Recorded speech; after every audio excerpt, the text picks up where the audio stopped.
The rich CEO hadn't seen his daughter in years. Until she appeared holding 2 babies. Richard's hands were trembling. He could not believe that after so many years, his daughter was standing in front of him, holding 2 abandoned babies. He slowly bent down and whispered, "Amelie, come with me inside. These babies need help, and so do you." The little girl nodded quietly. She followed him as he guided her through the hospital entrance. The smell of medicine and the soft beeping of machines filled the air. Nurses glanced at them curiously, seeing a wealthy man in a suit walking beside a thin little girl holding 2 infants. Richard quickly called a nurse. "Please, check these children." They were found on the street. The nurse carefully took the babies from Emily's arms and carried them into a nearby ward. Emily's small hands shook as she let go, afraid of being separated from them. Richard gently placed his hand on her shoulder. "Don't worry. They will be safe here. You did the right thing." Emily looked up at him with teary eyes. "Dad, when I saw them crying on the footpath, I remembered myself. That's where I was when I lost you." Her words pierced his heart. He felt his throat tighten, remembering the years of emptiness when she had vanished from his life. He knelt down so his eyes met hers. "Emily, tell me, all these years, where have you been? How did you survive?" Her lips trembled. "I don't remember everything, only pieces. I woke up one morning, and you weren't there. I wandered the streets. I begged for food. Sometimes kind people helped me, sometimes I just slept hungry. I kept waiting for you to find me." But days turned into years. Richard's eyes filled with tears. For a man who had commanded business empires, this truth was unbearable. He had lost his daughter to the streets while he was drowning in wealth. His voice cracked. "Emily, I searched, but I failed. I should have never let you go. Forgive me." The little girl wiped her cheeks and shook her head. "I'm just glad I saw you today. I thought I would never see you again." Just then, the nurse returned. "The babies are weak but stable. They were hungry and cold. But we'll take care of them tonight." Emily looked at her father with pleading eyes. "Dad, can we stay with them? They have no one." Richard swallowed hard. He saw something in his daughter's eyes, a reflection of innocence, courage and compassion. She had suffered. Yet her first thought was not about herself but about 2 helpless children she didn't even know. He nodded firmly. "Yes, Emily. We'll stay with them. From tonight, none of you will ever be alone again." For the first time in years, Richard felt something awaken inside him. Not power, not wealth, but love, fragile and pure.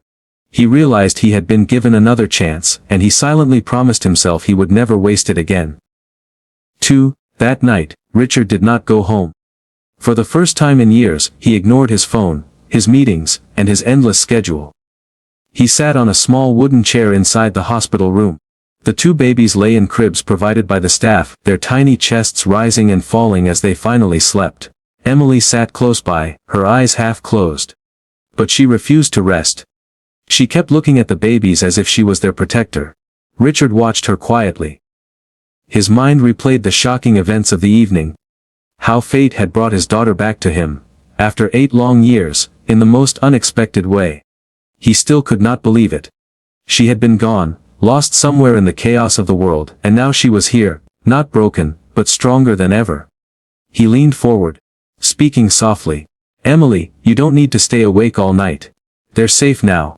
She shook her head, her small hands gripping the edge of the crib. "No. Dad, I can't let them feel alone. That's how I felt when I was lost. I don't want them to feel that." Her words cut deep. Richard looked down, guilt flooding his heart. He remembered the nights when he worked late at the office, convincing himself that everything he did was for his family. Yet in chasing wealth, he had lost the most precious part of his life. He lowered his voice. "Emily, tell me honestly, do you hate me for not finding you sooner?" Emily turned her face toward him. Her eyes were tired, but her voice was steady. "I used to. In the beginning, I waited every day hoping you would come. But as time passed, I realized something. Hate only makes the pain worse. So I stopped hating you. I just missed you." Richard felt his chest tighten. He reached for her hand, gently holding her small fingers. "I missed you too, Emily. Every single day. I thought I would never see you again. But God gave me another chance. I won't fail you this time." The room grew quiet again. The babies stirred, one letting out a soft cry. Emily quickly stood and picked the baby up, rocking gently until the little one calmed down. Richard watched, amazed at her tenderness. She was just a child herself, yet she carried a strength beyond her years. He whispered, "You remind me so much of your mother. She had the same heart." Emily glanced at him curiously. "I barely remember her. Was she kind?" Richard nodded, emotion thick in his throat. "She was the kindest person I ever knew. She always cared for others before herself. You have her spirit, Emily. Tonight proved that." Emily smiled faintly and returned the baby to the crib. She sat beside her father again. For a while, neither spoke. The beeping machines and the quiet hum of the hospital were the only sounds. Richard finally broke the silence. "Emily, I want you to come home with me. Not just tonight but forever. I don't care about the past, I only care about giving you a safe future." Emily hesitated. "But what about them?" She pointed to the babies. Richard looked at the infants. He had built skyscrapers, signed billion-dollar deals, and changed entire markets with his decisions. But this was different. Two abandoned lives, fragile and innocent. Could he, a man who had failed his own daughter once, be trusted to protect them? He took a deep breath. "We will take care of them together. If fate brought them to you, then maybe it's a sign. They were left alone just like you were. Maybe this is our chance to save them the way I should have saved you." Emily's eyes filled with tears. She leaned into him, resting her head on his chest for the first time in years. Richard wrapped his arms around her, holding her as if he would never let go again. For him, this was not just a reunion, it was redemption. The night passed slowly. Nurses came and went checking the babies. Richard stayed awake, his mind clear for the first time in years. He thought about his life, the boardrooms, the money, the long hours that never seemed to end. None of it had filled the emptiness left by losing Emily. Now, sitting in a hospital room with his daughter, and two strangers' babies, he felt richer than he had ever felt in his life. As dawn approached, the first rays of sunlight slipped through the blinds. Emily had finally fallen asleep in the chair beside him. Richard looked at her peaceful face, then at the babies. He whispered a quiet promise to himself. "This is my family now. I will protect them, no matter what it takes." For a man who once thought success meant wealth, Richard was learning a new truth. Success was not measured in money. It was measured in love, forgiveness, and second chances, and this was his. Morning light filled the hospital corridors. Nurses moved quietly from room to room checking patients. Richard was still sitting awake when Emily opened her eyes. For a second, she looked confused, as if afraid the moment from last night had only been a dream. But when she saw her father still there beside her, her fear melted. The babies had been fed and were sleeping peacefully. A doctor entered the room and gave Richard an update. "They are stable now. We will keep them under observation for a few more hours, but they don't need to stay here long. They just need care, warmth, and proper food." Richard nodded. "Thank you, doctor. I'll make sure they have everything they need." Emily's eyes widened. "Dad, are we taking them with us?" Richard looked directly at her. "Yes, Emily. From now on, they are not alone. We will take them with us. You found them. That means they belong with you. And if they belong with you, they belong with me too." For the first time since their reunion, a small smile spread across Emily's face. It was the smile of a child who had carried pain for too long and finally felt safe. By noon, the hospital completed the paperwork. Social services were informed. But Richard used his authority and resources to take temporary custody of the babies until a legal process could be arranged. No one argued much. After all, he was one of the richest and most influential men in the city. But more than power, it was the sincerity in his eyes that convinced people. Soon, a black car was waiting outside the hospital entrance. Richard carefully helped Emily into the back seat. A nurse handed the babies over, wrapped in fresh blankets. Emily held one close, while Richard held the other. For a brief moment, he felt clumsy. His hands were used to signing contracts, not cradling infants. But as the tiny child let out a soft sigh and nestled against him, Richard's heart softened in a way it hadn't in years. The car drove through the busy streets until tall gates opened to reveal Richard's mansion. It was a vast estate, White walls, large gardens, and a house that looked more like a palace. But behind all the luxury, the home had been empty. His wife had passed away years ago, and his daughter had been lost. Now, for the first time, the house would feel alive again. Emily stepped out of the car and looked up at the giant house. She hesitated. "Dad, are you sure we belong here?" Richard bent down to her level. "Emily, this is your home. It was always meant to be yours. I built all of this for you. And I waited years for you to come back. You belong here more than anyone." She clutched the baby in her arms tighter and slowly nodded. Inside, the staff lined up, surprised to see their boss returning with a little girl and 2 infants. For years they had only seen Richard as a strict man, always busy, never smiling. Today, his face carried a different light. "This is my daughter, Emily," Richard introduced firmly. "And these babies are now part of this family.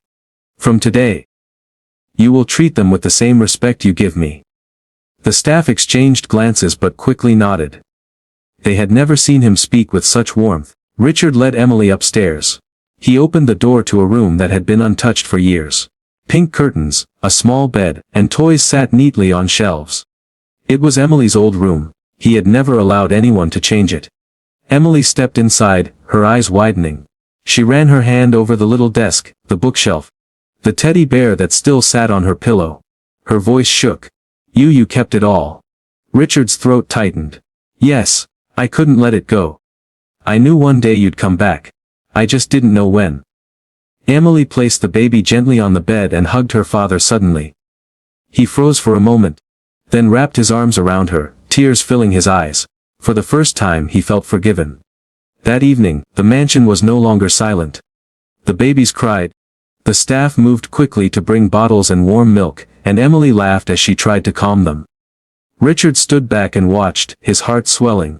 For years, he had thought his wealth was everything. Now he realized wealth meant nothing without family. At night, when Emily finally lay down in her bed with the babies beside her, Richard stood at the doorway. He whispered to himself, "This house is alive again. She's home. And I won't lose her ever again." He turned off the lights and walked away, but for the first time in many years, he felt peace. The mansion was no longer just a house, it was a home. That night, the mansion was quieter than it had ever been. The dining table stretched long and grand, covered in polished silverware, shining plates, and steaming food prepared by the household staff. Yet for the first time in years, the CEO did not sit at the head of the table alone. His daughter sat on one side, still carrying the tired look of someone who had lived far away from luxury.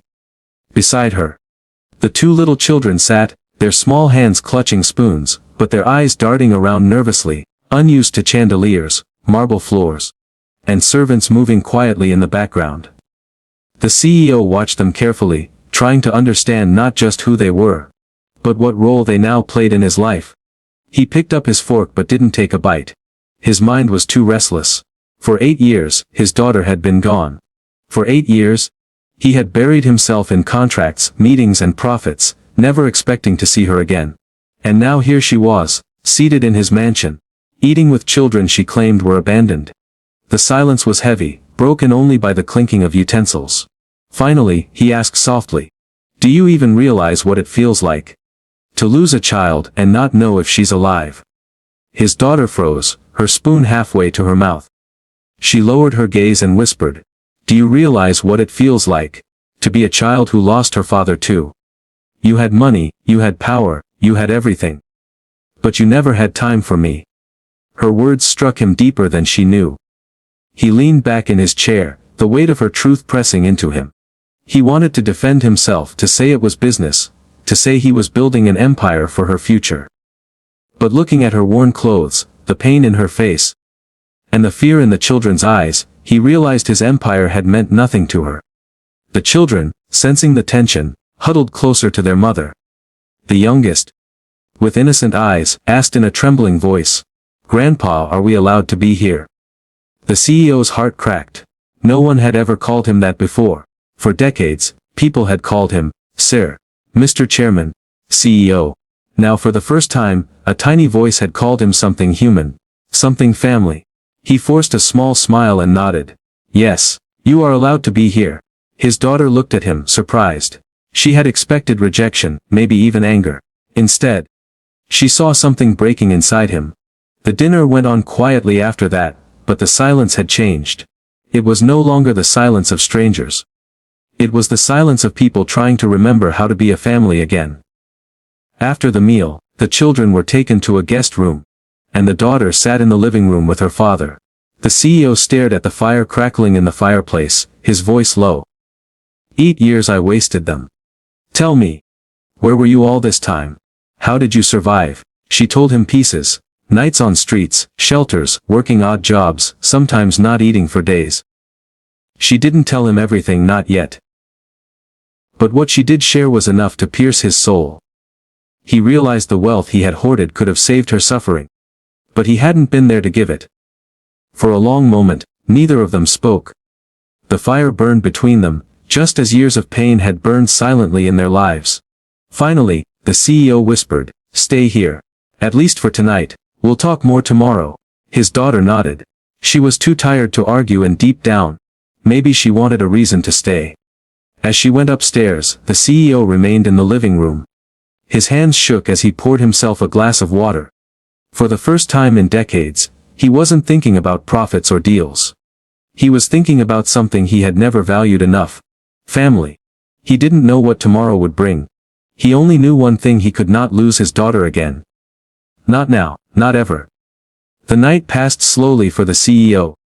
Sleep was nowhere near him. He lay in his bed staring at the ceiling, hearing every tick of the clock like it was echoing in his chest.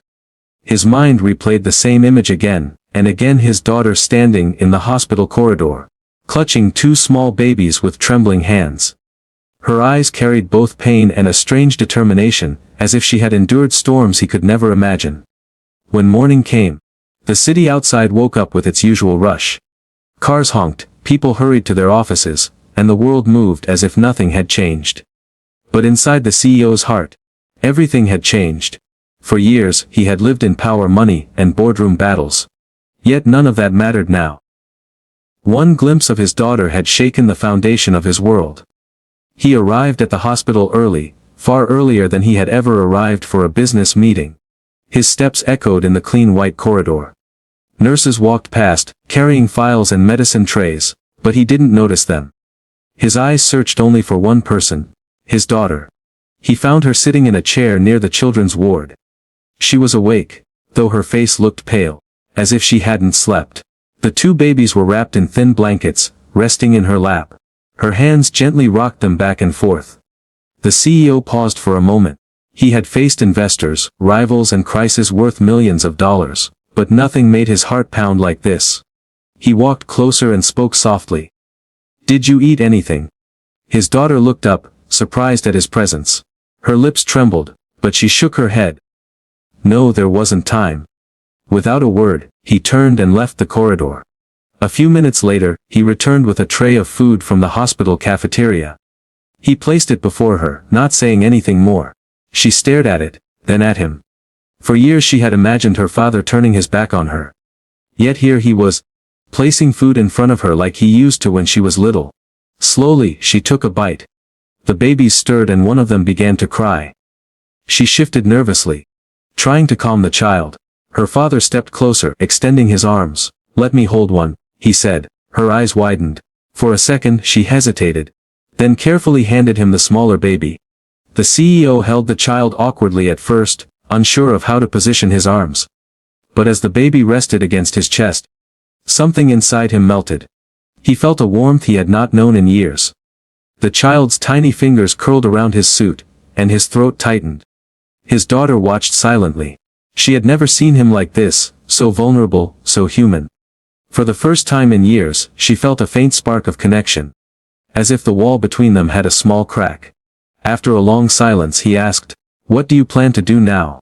Her face dropped. She looked down at the babies and whispered, "I don't know. I found them, and I couldn't leave them there. But I have no home, no money, no strength to face the world." The CEO's chest ached. For years he had lived surrounded by wealth. Yet his own blood stood before him, feeling homeless. He wanted to say he would fix everything. He wanted to tell her to come home. But guilt held his tongue. He had not been there when she needed him most. Could he now suddenly step into her life as if nothing had happened?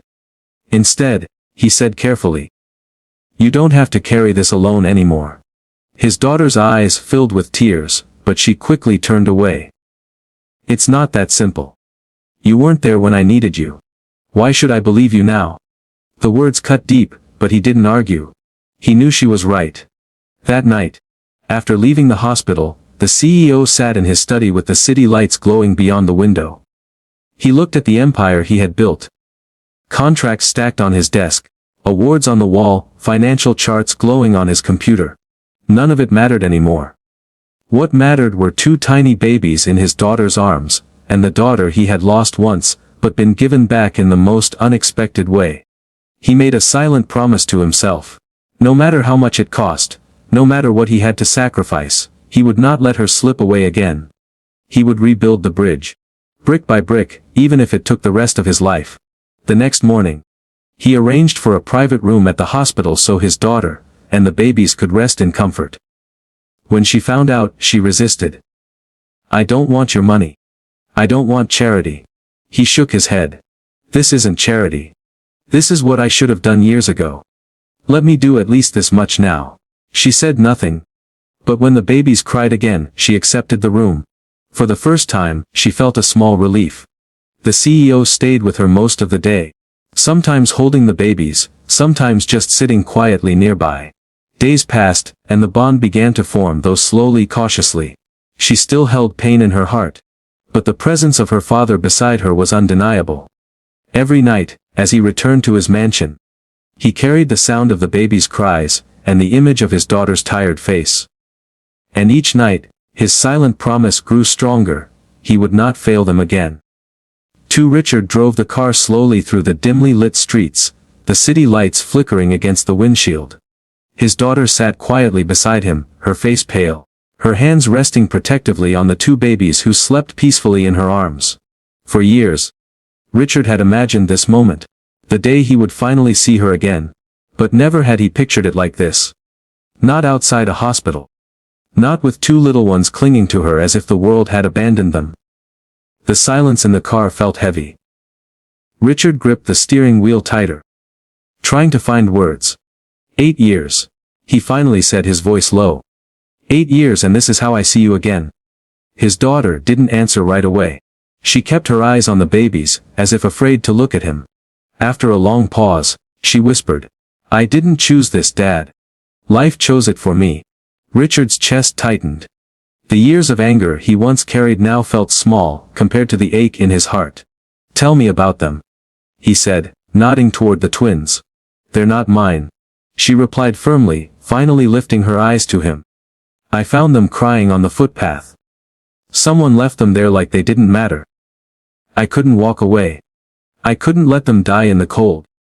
So I picked them up, just like I wished someone had picked me up the day I lost you." Her words cut through him like a knife.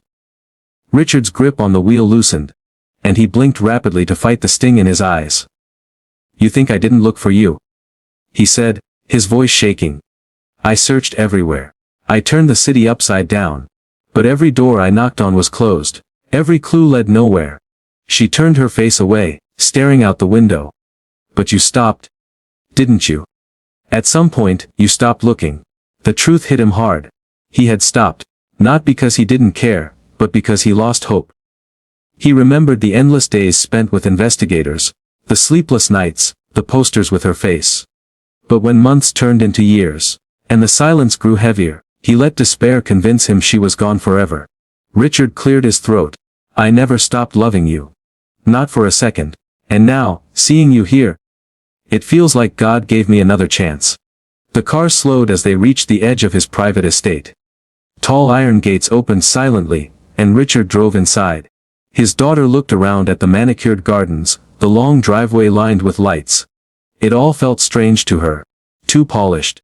Too distant from the harsh reality she had lived on the streets. "Is this where you live?" she asked softly. "Yes," Richard said.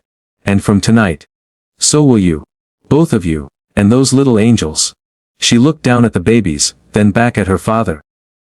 "I don't know if I belong here." Richard parked the car in front of the grand house and turned to her. You belong wherever I am. You're my daughter. And these children, no matter where they came from, they're safe now because you cared enough to save them. That makes them part of us too. Her lips trembled as she tried to respond, but no words came.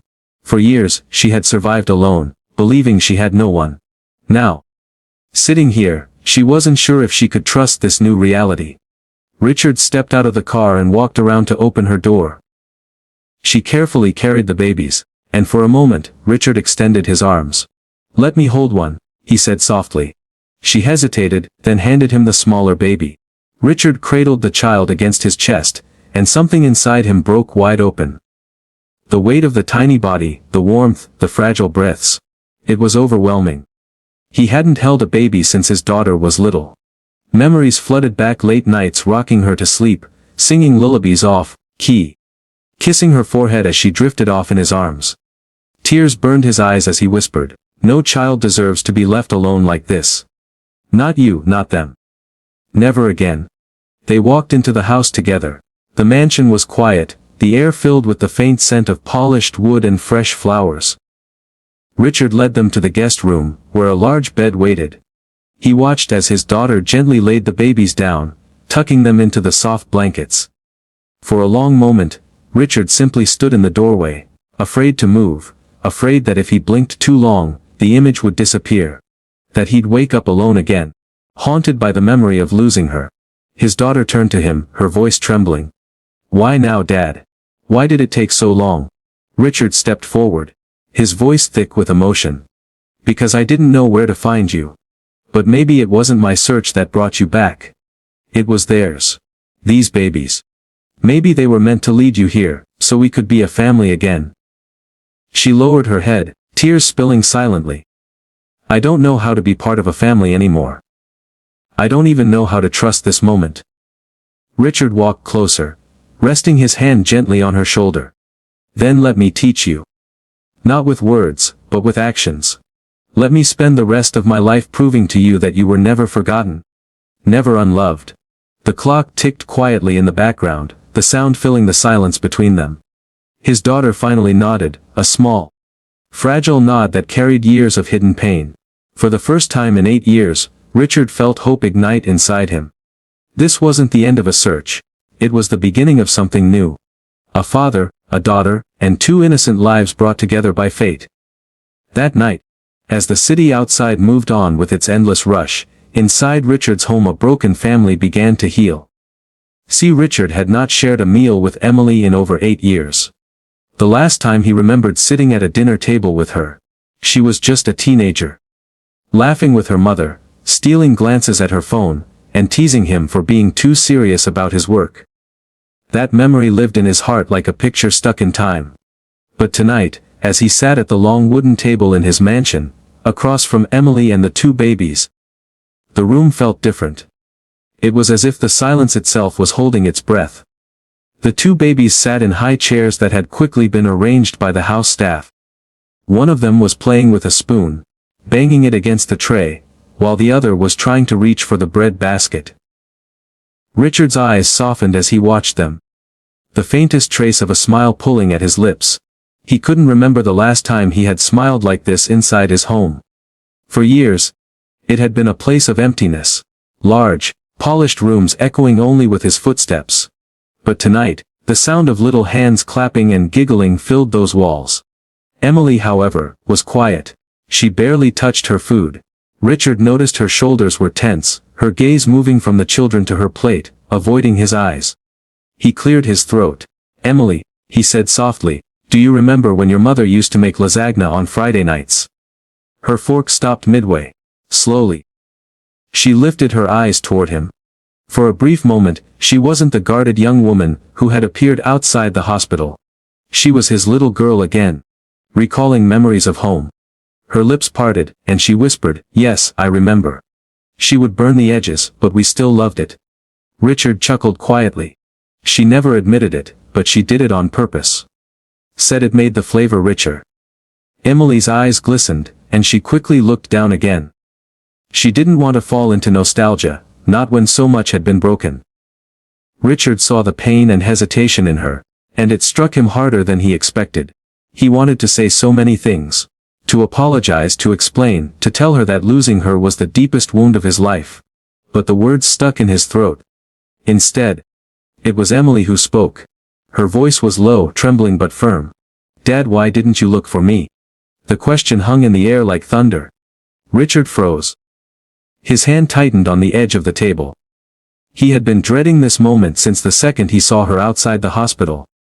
He opened his mouth, but nothing came. Finally, he managed, "I did, Emily, I did. For years I tried. I hired people, searched, asked questions. But you were gone. It was like you disappeared into thin air."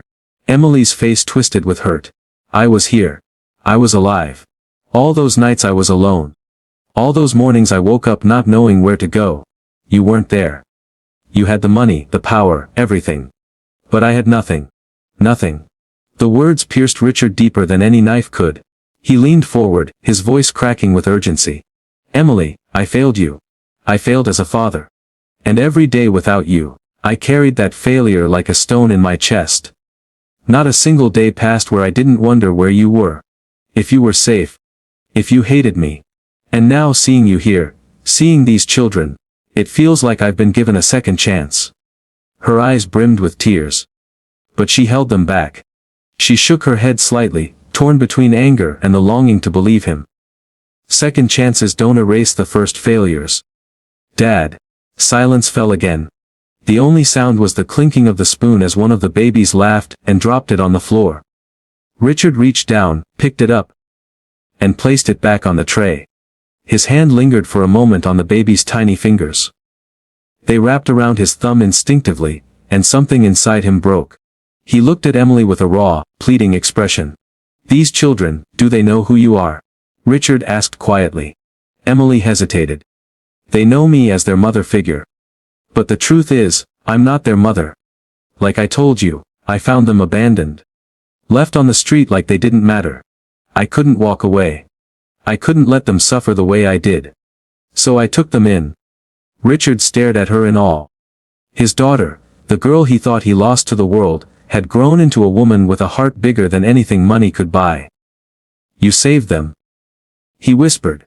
"Just like I should have saved you." Her eyes flickered with emotion, but she stayed silent. The dinner dragged on in quiet bites.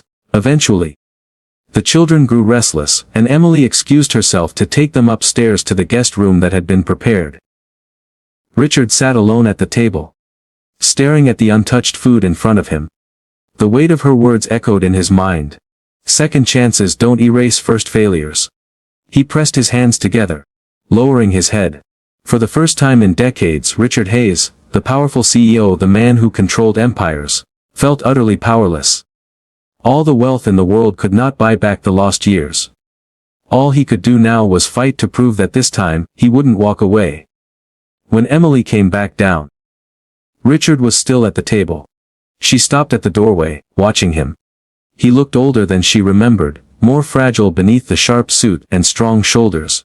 Something softened in her chest, though she fought against it. He looked up at her, his voice quiet. "Emily, I don't deserve forgiveness. But I need you to let me try. Not just for me but for them.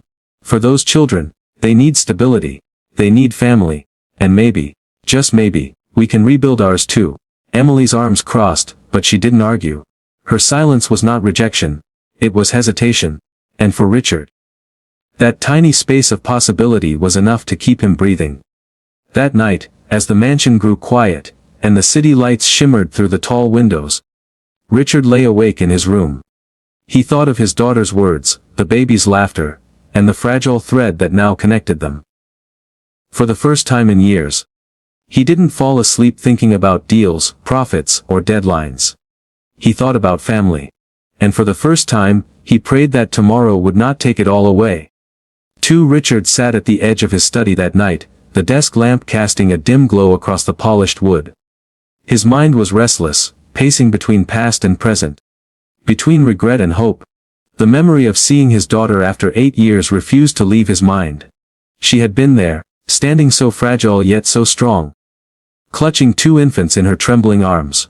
And when he asked her who they were, her words had cut deep into his heart. They were left on the footpath. Crying. Helpless. I couldn't walk away. I couldn't let them die. Richard leaned back in his chair and let out a long sigh. For a man who had conquered boardrooms, built skyscrapers and expanded empires, this was one battle he didn't know how to fight. This wasn't about numbers, deals, or contracts.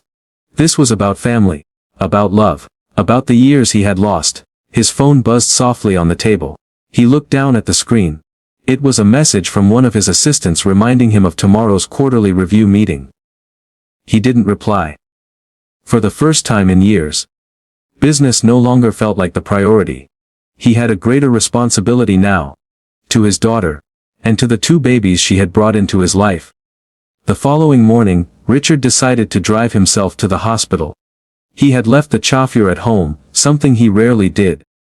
He wanted to be alone with his thoughts. The city streets seemed louder than usual, every honking car, every hurried pedestrian echoing the noise inside his head. But when he arrived at the hospital, he found an unusual calm. His daughter was sitting by the window in a small ward, the sunlight gently falling on her face. The 2 babies were sleeping beside her, wrapped in soft blankets that the nurses had provided. She turned her head when she noticed him, her expression unreadable. For a moment, silence filled the room. Richard slowly approached, pulling out a chair beside her. "How are they?" he asked quietly, nodding at the infants. "They're weak but stable," she replied. Her voice was steady, but he could sense the exhaustion behind it. "The doctors say they need proper care, proper food. They were abandoned for days before I found them." Richard stared at the tiny bundles of life. Their small hands clenched unconsciously. Their breathing shallow but steady. A lump formed in his throat. "And you, why did you take this burden on yourself? You're still so young. Life has already been hard on you." She turned to him, her eyes sharp, almost accusing. "Because I know what it feels like to be abandoned. To be left alone. I couldn't let them suffer the same fate. Not when I had the chance to protect them." Her words pierced through him like a blade. Richard looked down, ashamed. He had abandoned her once. Not in cruelty, but in ignorance, blinded by ambition, convinced that wealth and success mattered more than presence. And here she was, proving with her actions the very lesson he had failed to learn. "I'm sorry," he whispered. The words were heavy, breaking through years of silence. "I should have been there for you. I should never have let you slip away from my life." His daughter blinked back tears, but said nothing. The silence between them wasn't empty, it was full. Full of unspoken pain, longing and hope. After a while, Richard cleared his throat. "We can give them a home, a real home, no more footpaths, no more fear, they deserve better, and so do you." She looked at him carefully, as though trying to measure whether his words carried the weight of truth, or were just a moment of guilt. Finally, she nodded slowly. "If you mean it, then prove it. Don't just talk, Father. Act." The word father sounded strange, fragile, almost reluctant on her lips, but it lit something inside Richard. He felt as though she had given him a chance. A chance he would not waste. Over the next week, Richard used every resource he had to make sure the babies received the best medical care. He called specialists, arranged for nutritionists, and ensured their safety at every step. But more than the money, what mattered was that he showed up. Every day, he came to the hospital. Every evening, he sat beside his daughter and listened to her. Sometimes she spoke, sometimes she didn't. But Richard never left. He stayed, determined to rebuild the bond time had stolen. One evening, as the city lights flickered outside the hospital window, Richard asked a question that had been burning inside him. "Do you forgive me?" His daughter stayed quiet for a long moment. She gently rocked one of the babies in her arms before answering. "Forgiveness isn't a word. It's not something you say once and it's done. It's a process. It takes time. If you want it, then stay. Stay long enough for me to believe you won't disappear again." Richard nodded, his eyes moist. "I will. No matter how long it takes." The days stretched into weeks, and slowly, a rhythm formed. Richard, the man once too busy for family, now found peace in the simplest things. Holding a bottle to feed an infant, sitting quietly beside his daughter, as she told him pieces of her life, or even walking through the hospital corridors with no agenda except to be near them. The silence that once haunted him was no longer empty. It was healing. It was the silence of truth. The unspoken understanding that love, though delayed, could still grow again. And deep in his heart, Richard made a silent vow. He would never let his daughter or the two babies face the world alone again. 2. Richard sat at the long dining table in his mansion that evening. The food was set before him, but he couldn't eat. His eyes wandered to the empty chair beside him, the one he had hoped his daughter would fill. For years, he had eaten dinners alone in silence, convincing himself it was the price of success. But now that he had seen her again, holding those two little babies, the silence had become unbearable. Every sound of the clock ticking reminded him of what he had lost, and every memory from the past struck him harder than before. He pushed the plate away and leaned back in his chair, closing his eyes. His daughter's face appeared in his mind. Older now, marked with pain. But still the same little girl he remembered holding in his arms. He recalled her laughter, her innocent questions about the world, and the way she used to run into his office when she was young, unafraid of the men in suits who surrounded him. That memory stung. Because back then he told himself there would always be time later to spend with her. But later had turned into years, and years had turned into a chasm between them. The babies' faces haunted him too. Their tiny hands, their tired cries, the way his daughter clutched them with a mixture of fear and determination. He couldn't stop wondering. Why had she said she found them on the street? Why was she the one holding them, when she could barely care for herself? Something was not adding up, and Richard could feel there was more to the story than what she had told him. The next day, he called his driver and asked to be taken to the hospital again. He needed answers. When he arrived, he walked down the quiet hallway until he found her sitting in a chair outside the pediatric ward. She was rocking one of the babies gently, humming a lullaby that nearly broke him. He hadn't heard that tune in almost a decade, yet it was the same song his late wife used to sing. His daughter must have remembered it from childhood, carrying it with her even after all these lost years. Richard cleared his throat softly, and she looked up. Her eyes still carried a mix of caution and distance, as though she wasn't ready to let him into her life completely. "Did you eat?" he asked gently. Unsure of how to start the conversation, she only shrugged and kept her eyes on the child in her arms. He sat down beside her, silence stretching between them. For a few moments, they both listened to the sounds of nurses moving through the halls. Then Richard spoke again, his voice quieter this time. "I can't stop thinking about what you said yesterday. That you found these babies on the street. Why were you even there? What happened after all these years? Why didn't you ever come home?" His daughter's lips trembled, but she stayed silent. He could see the weight she was carrying, the battle inside her. Finally, she whispered, "Because home stopped feeling like home. After Mom died, everything changed. You buried yourself in work, and I was left alone. I waited for you, Dad. I waited for you to notice me, to sit with me, to ask me how I was. But you never did." Her words pierced him deeper than any wound. Richard's chest tightened, guilt pressing down like a stone. "I thought I was protecting you," he said, his voice cracking. "I thought if I worked harder, if I gave you everything money could buy, it would make up for the loss. I didn't know I was losing you too." Tears welled in her eyes. "What I needed wasn't money. I just needed my father." The silence that followed was heavy, almost unbearable. Richard wanted to take her pain away, but he knew words weren't enough. Years of absence couldn't be erased by one conversation. Still, he wasn't ready to let her go again. Not now, not ever. He reached out and touched the baby's tiny hand. "Then let me try now," he said softly. "Let me be here for you, for them, for us. I can't change the past, but I can change today." She looked at him with doubt, as though afraid to believe him. Trust was not something that could be rebuilt overnight. But as the baby cooed in her arms, she finally nodded, just slightly, as if giving him the smallest chance. That night, Richard returned home with his heart heavier, but more determined than ever. For the first time, he didn't go to his office or check his emails. Instead, he pulled out an old photo album from a locked drawer. Page after page, he saw pictures of his daughter as a child, her first birthday, her first day at school, Her smile as she held up a drawing she made for him. He had missed so many moments. But those photos reminded him of what still remained, the bond between them. However fractured, was not gone. He stared at one photo for a long time, a picture of her sitting on his shoulders, laughing under the summer sun.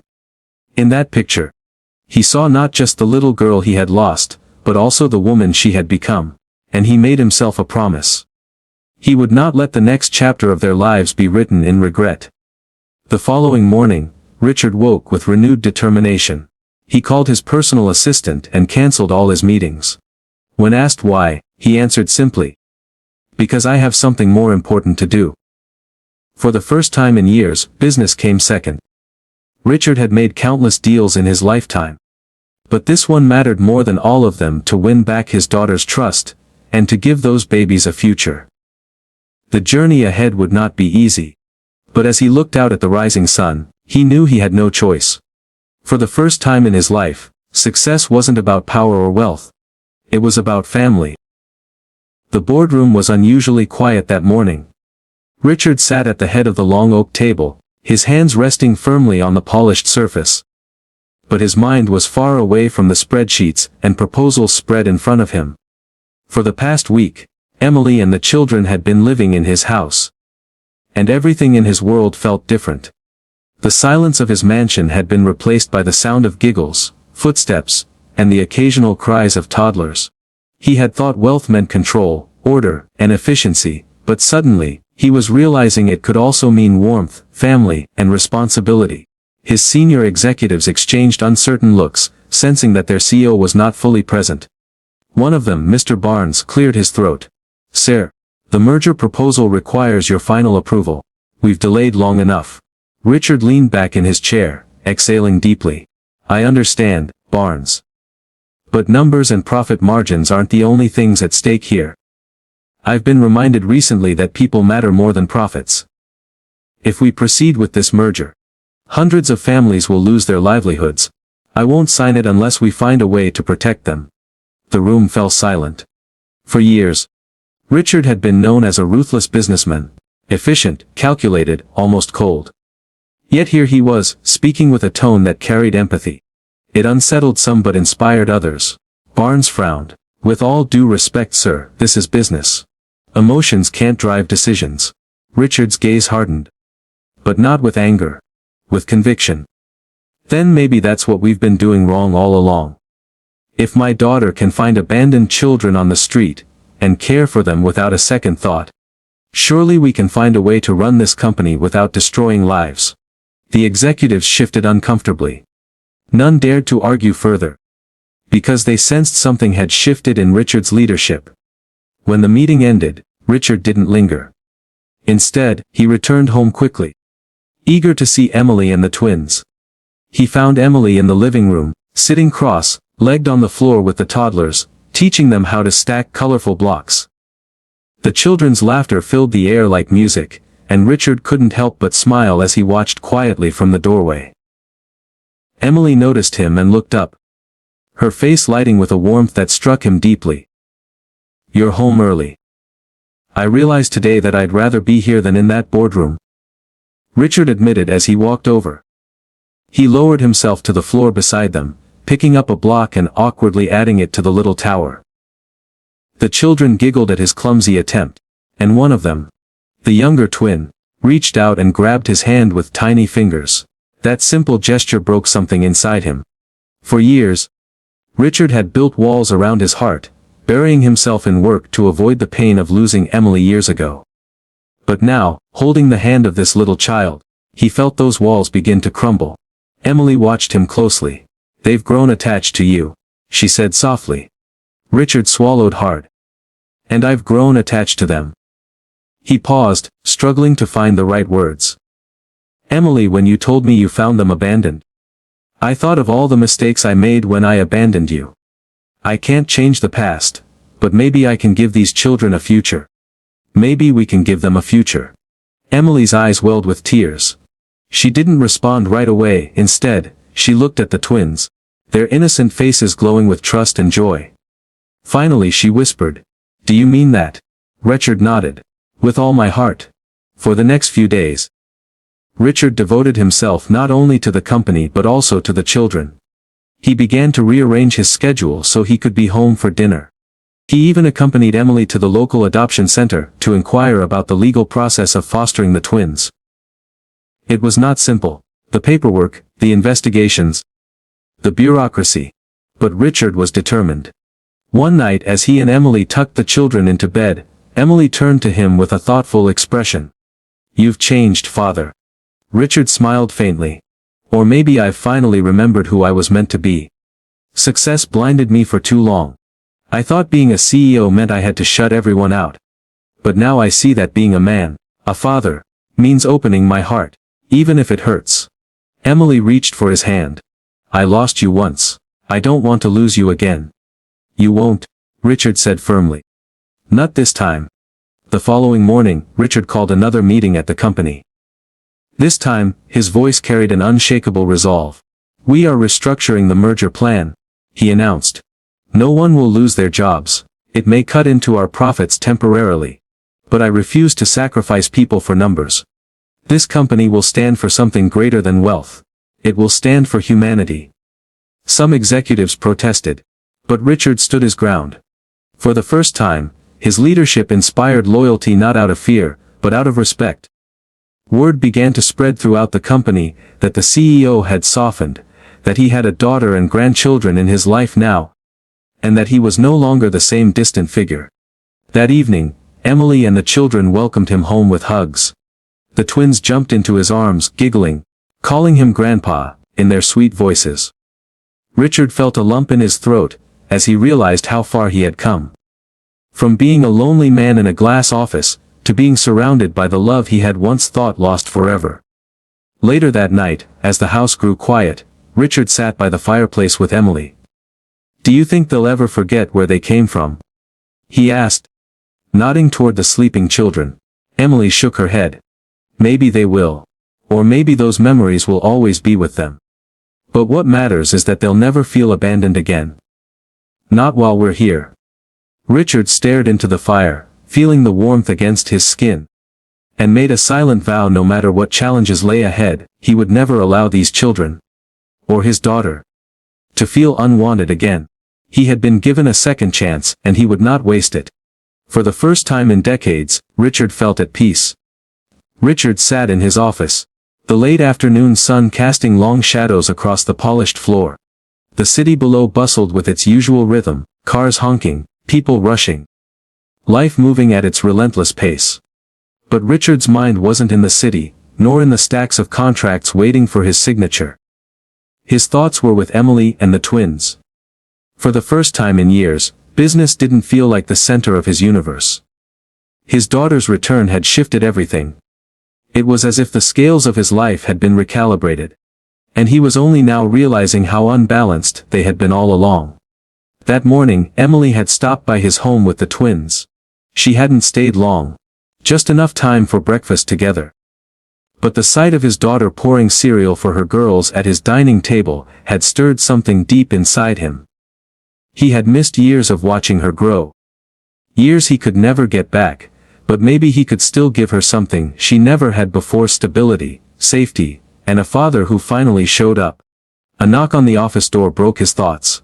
His secretary entered, placing a file on his desk. "Mr. Richard, the board is waiting. They want to discuss the quarterly review." He nodded but didn't open the file. Instead, he leaned back in his chair. "Cancel the meeting.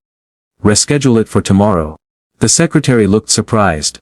Richard never postponed meetings. But she simply nodded and left.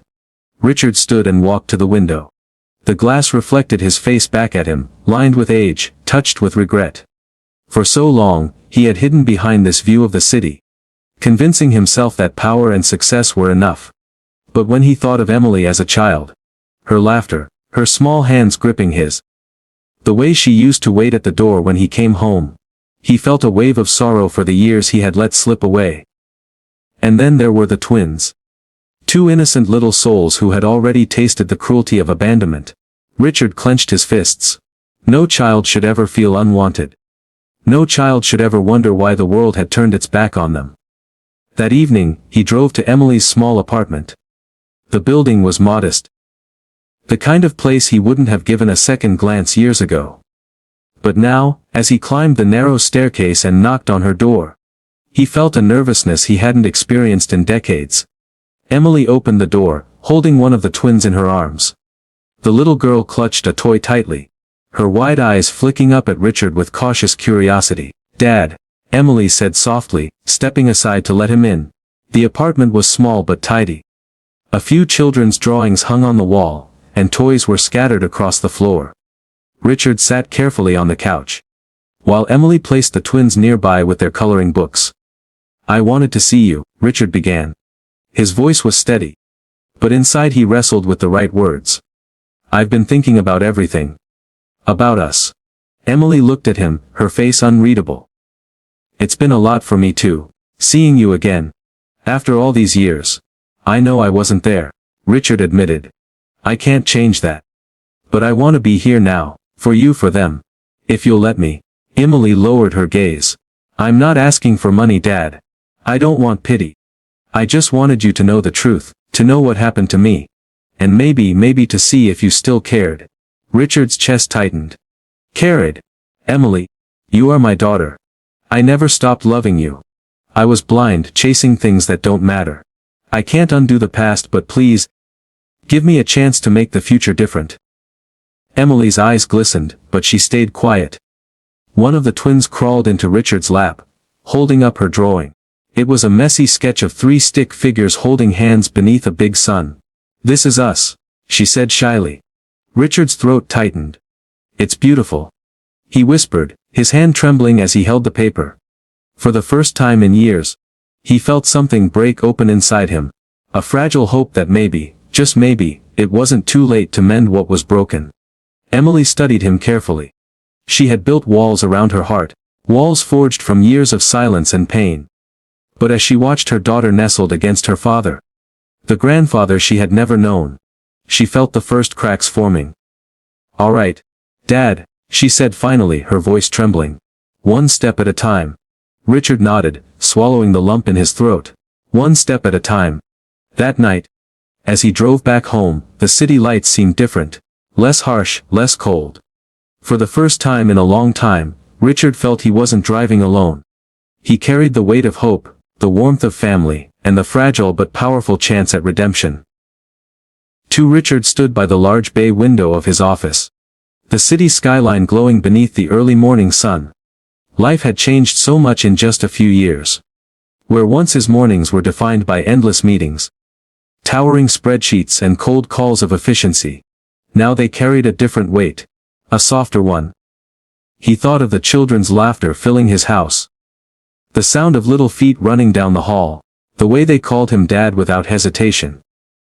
The board members had questioned his decisions many times.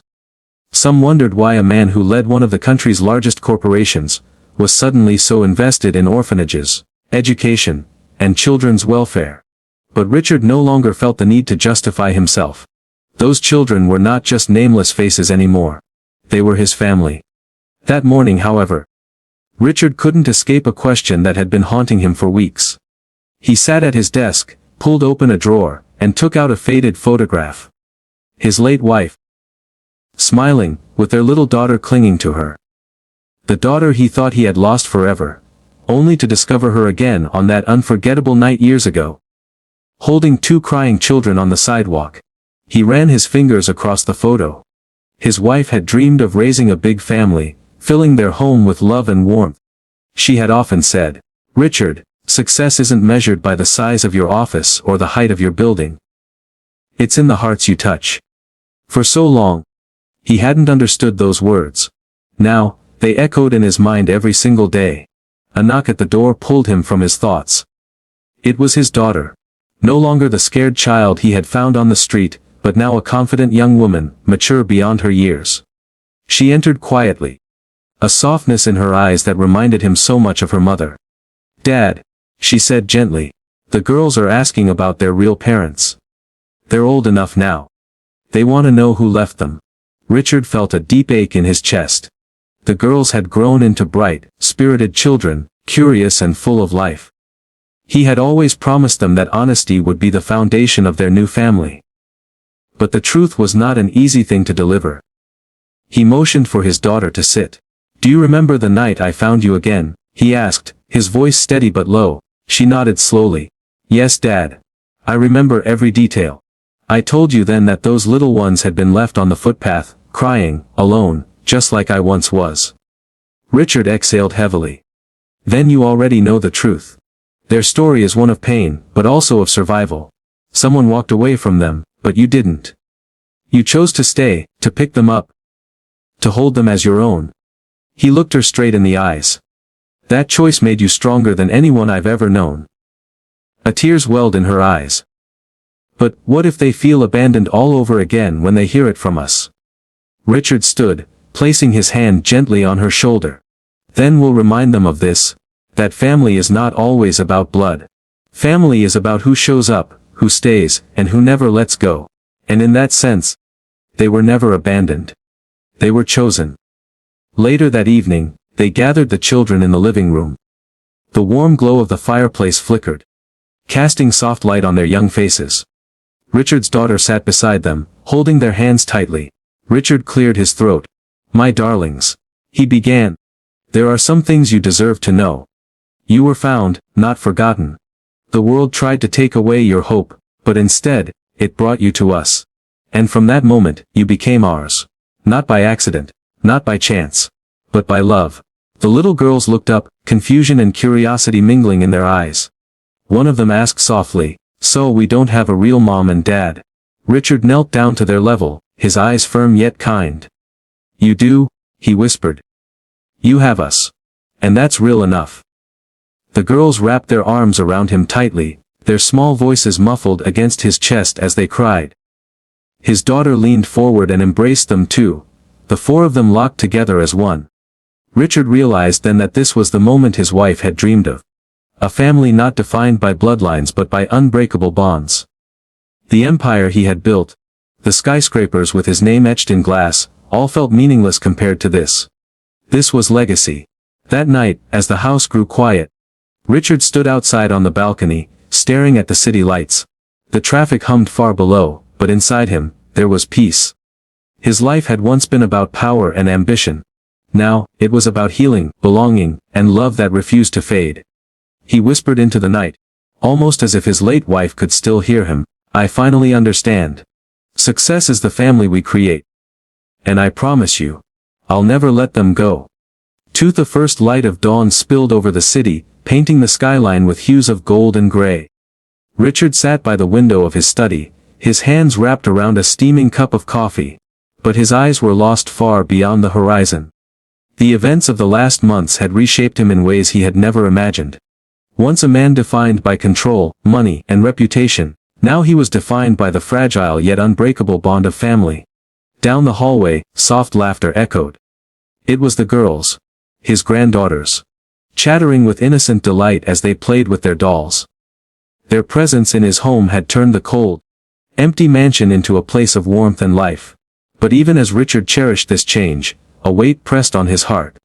He knew the questions would come. One day soon. The girls would ask why they had been left on that footpath, why their mother, his long-lost daughter, had suffered, and why he, their grandfather, had not been there to protect them. He set his cup down and leaned back in his chair, closing his eyes. Memories surged like a storm.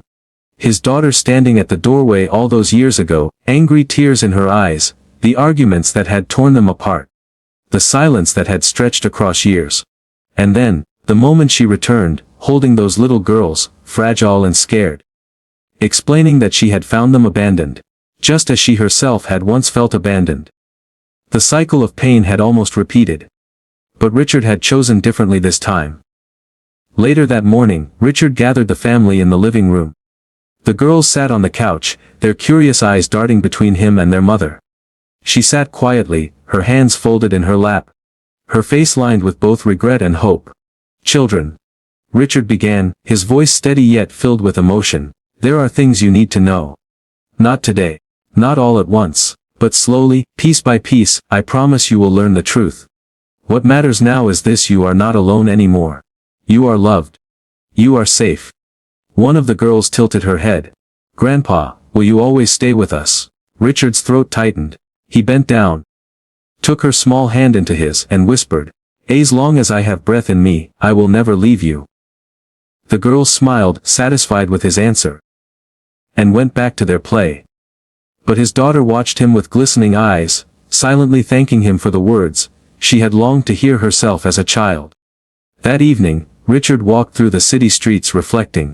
The world outside was still as fast, ruthless, and unforgiving as ever. But inside his heart, something had shifted. The mansion no longer echoed with loneliness. It resonated with laughter, stories, and the promise of a second chance. Yet Richard knew their journey was far from over. Healing would take time. Trust would need to be rebuilt. And the shadows of the past would try to return. But for the first time, he felt ready. He had the strength to face it all, not because he was a powerful man in business, but because he was finally a man who understood love. As he walked back home, the streetlights flickering above him, Richard whispered to himself, 8 years were lost, but today, we begin again. And with that promise, a new chapter of their lives quietly unfolded, built not on wealth or power, but on the unshakable foundation of family. Richard sat quietly in the hospital room where his daughter Lily lay sleeping. Her small frame looked so fragile against the white sheets, yet her breath was steady, her heartbeat strong.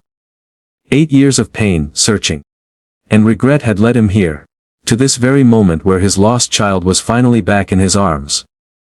As he brushed a strand of hair from her forehead, memories of that terrible day flooded him. The day he lost her.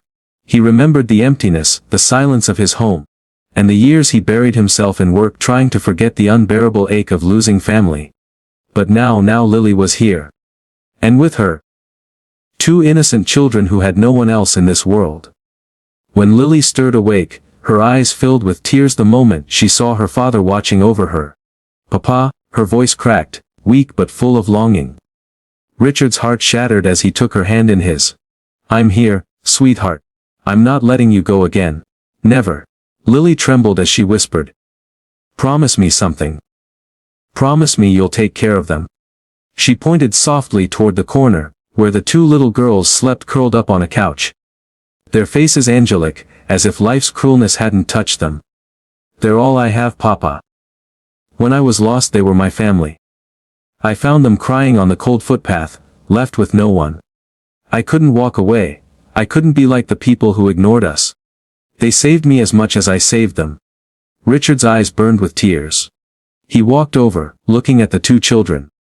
His heart clenched. How could anyone abandon such pure souls? He turned back to Lily, his voice trembling. "From this day forward, they are ours. You hear me? They are not alone anymore. They will never be abandoned again." Lily sobbed, covering her face, but Richard gently pulled her into his arms. For the first time in years, he felt whole. Days passed, and Richard made arrangements to adopt the children officially. The board of his company was stunned when he brought the girls into his home, but Richard didn't care what anyone thought. He no longer lived for business, wealth, or reputation. He lived for them. One evening, as they sat around the dinner table, the laughter of the children filled the air. Lily looked across at her father, her eyes shining with pride. "Papa, do you know what I prayed for all these years?" she asked softly. Richard smiled faintly. "What?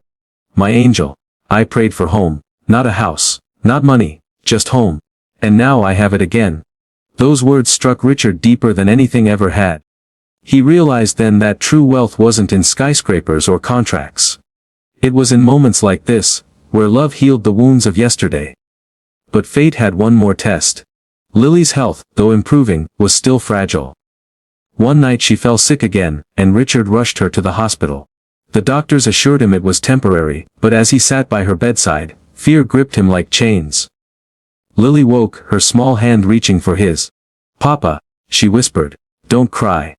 I don't want you to cry for me anymore. Just promise, if one day I'm not here, you'll love them as your own." Richard broke down, holding her hand tightly. "You are not leaving me again. I will fight heaven and earth if I have to. But yes, I promise, Lily. I will love them as I love you." A tear streamed down both their faces, but there was peace in her eyes. Weeks later, Lily grew stronger. The children began to call Richard, Papa, too, running to him after school. wrapping their arms around his waist, filling his once empty mansion with life.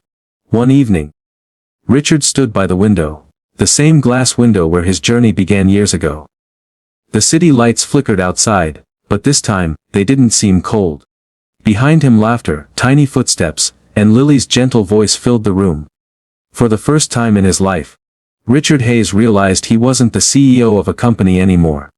He was the father of 3 children, the protector of broken hearts, the healer of wounds, and the man who finally understood what love truly meant. He closed his eyes, whispered a prayer of gratitude, and let the tears fall, not of sorrow, but of joy. And that night, as the children fell asleep wrapped in his arms, Richard knew one thing for certain: family isn't defined by blood. It's defined by love. And sometimes, the broken pieces we pick up along the way become the most precious parts of our lives. The first light of morning spilled into the mansion, warm and golden, touching every corner of the once empty halls. Richard stood by the window, watching the city awaken, but his heart was not on the skyline. It was here. In this house, filled with laughter, tiny footsteps, and the quiet contentment of a family finally whole. Behind him, Lily and the twins played together, their giggles echoing through the rooms like music. Richard turned, watching them, feeling a deep, unshakable peace. The years of regret, the silence, the absence, they were gone. What remained was love, presence, and the life he had almost lost but had fought to reclaim. He knelt down, gathering the children into his arms. "You are my world," he whispered. "And I promise, nothing will ever tear us apart again." Lily came forward, smiling through tears. "Papa, home isn't a place. It's you. It's us. We're finally home." Richard held them close, letting the warmth sink into his soul. Outside, the city continued its endless rhythm, but inside, time had slowed. Here, in this room, in this family, Richard found his true legacy. Not in empires or skyscrapers, but in love that healed, bonds that endured, and hearts that chose to stay. As the sun rose higher, painting the world in hope, Richard whispered to himself, 8 years lost, but now a lifetime begins. And with that, the Hayes family stepped into their new dawn, together, unbroken and unstoppable. 2. If this story touched your heart, remember, sometimes the smallest acts of love can heal the deepest wounds. Family is not who we are born to, it is who we choose to hold close. If you believe in the power of compassion, hit that subscribe button, share this story with someone who needs hope, and let's keep spreading love together.